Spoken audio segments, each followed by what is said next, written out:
आपका तकलीफ हम लोग उठाएंगे। फिर भी आपका मुंह में ये जो मुस्कुराहट गायब हो गया, हम लोग फिर लुटाएंगे इसको इंशाल्लाह। किसी को एक भी चांस नहीं देंगे कि किसी लेबर को या किसी मजदूर को इसको तंग करे। अगर इसका कोई नहीं है तो अल्लाह ताला है, ऊपर वाला है, मालिक है, और हम लोग अल्लाह के बंदे हैं, और अल्लाह के बंदों के साथ हम लोग हमेशा मिलजुल कर एक रिश्ता बनाया है। हम लोग ये रिश्ता इंसानियत का है। तो क्या बोलता है शायर, वो दिल ही नहीं जिसमें उल्फत नहीं, वो फूल नहीं जिसमें खुशबू नहीं, आदमी जितना भी चांदी जवाहर हो, अगर इंसानियत नहीं तो कुछ भी नहीं। इसलिए आप लोगों को बहुत बहुत शुक्रिया, धन्यवाद। क्या बोलूं, खराज तहसीन पेश करता हूं। आज इतना खुश हूं कि अल्फाज कतर जाना चाहते हैं तो कतर जाने में आपका खर्च कितना आएगा?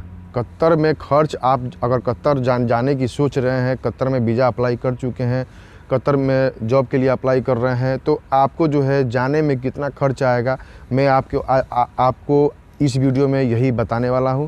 तो जल्दी जाइए, हमारे चैनल को सब्सक्राइब कीजिए। हमारे चैनल जो है गल्फ़ की जानकारी, आपको पूरी गल्फ़ के बारे में इन्फॉर्मेशन देती है, तो इसलिए चैनल को सब्सक्राइब कीजिएगा, लाइक कीजिएगा, शेयर कीजिएगा। चलिए वीडियो को स्टार्ट करते हैं। तो दोस्तों, कतर में क्या होता है कि कतर में अप्लाई कर रहे हैं, जैसे कि मान लीजिए अगर आप इंडिया से हैं, पाकिस्तान से हैं, बांग्लादेश कहीं से भी हैं, तो अगर कतर में अप्लाई करना चाहते हैं तो जैसे ही आप कोई ऑफ़िस पे जाते हैं तो वहाँ पे ऑफ़िस पे जाने के बाद जैसे ही आपको वैकेंसी दिखाई जाती है कि ये कतर में ये वैकेंसी है, ये कंपनी है, इतना सैलरी दे रही है, आप इसमें जाना चाहते हैं तो जा सकते हैं। तो ऑफ़िस वाला ऑफ़िस चार्ज पूछते हैं कि ऑफ़िस में चार्ज कितना लगेगा, तो वो लोग जो बोलते हैं मतलब कि 55,000, 60,000, 65,000 ऐसे उन लोग का चार्ज होता है, ठीक है।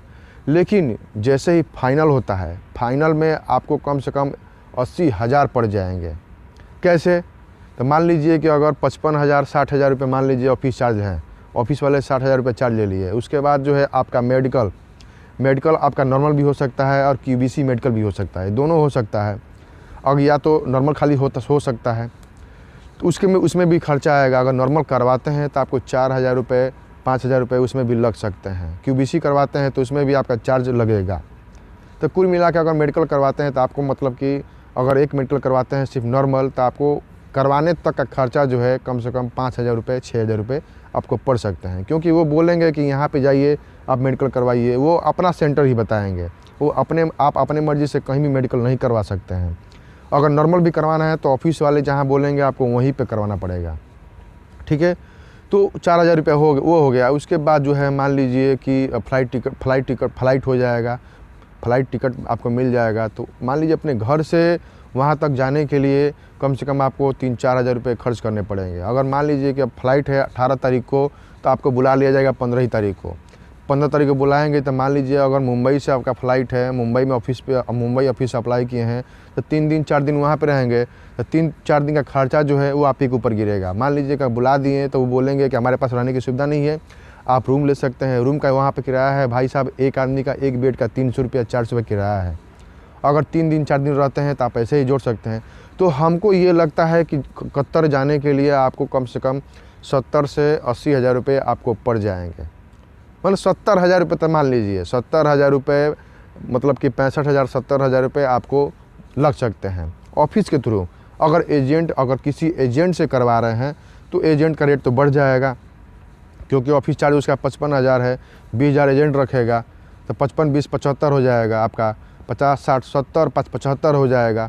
75 के बाद आपका मेडिकल है, उसके बाद जो है मेडिकल कराने जाएंगे उसका खर्चा, मेडिकल कराएंगे उसका खर्चा, उसके बाद फ़्लाइट टिकट हो जाएगा तो फ़्लाइट पकड़ने जाएंगे तो उसका खर्चा, एयरपोर्ट पे कुछ मतलब कि अलग से खर्चा भी लग सकता है। अगर रुकेंगे तो वही सेम खर्चा, मतलब उसमें अगर एजेंट से जा रहे हैं तो कम से कम आपको 80,000 से 85,000 रुपये आपको इस टाइम में लग रहे हैं, इतनी महंगाई के ज़माने में। तो कतर जाने में दोनों का रेट मैं बता दिया हूँ, सेम, कोई डिफरेंट नहीं है, ज़्यादा डिफरेंट नहीं है, 10-5 का इधर उधर होता है, बस यही है, ठीक है। तो कतर जाने में आपको कम से कम 60,000 से लेके 80,000 के बीच में आपका लगेगा, ये बात मान लीजिएगा। तो दोस्तों, मैंने आपको पूरी तरह से समझा दिया है कि आपको कितना लगेगा कतर में जाने के लिए। अभी कतर में फीफा वर्ल्ड कप चल रहा है, बहुत उसकी चर्चा हो रही है, बहुत जश्न मनाया जा रहा है। मतलब कि फीफा वर्ल्ड कप मतलब कि पूरा वर्ल्ड में एक चीज़ है, कतर ने जो काम किया है फीफा वर्ल्ड कप के लिए तो बहुत ही बेहतरीन काम किया है।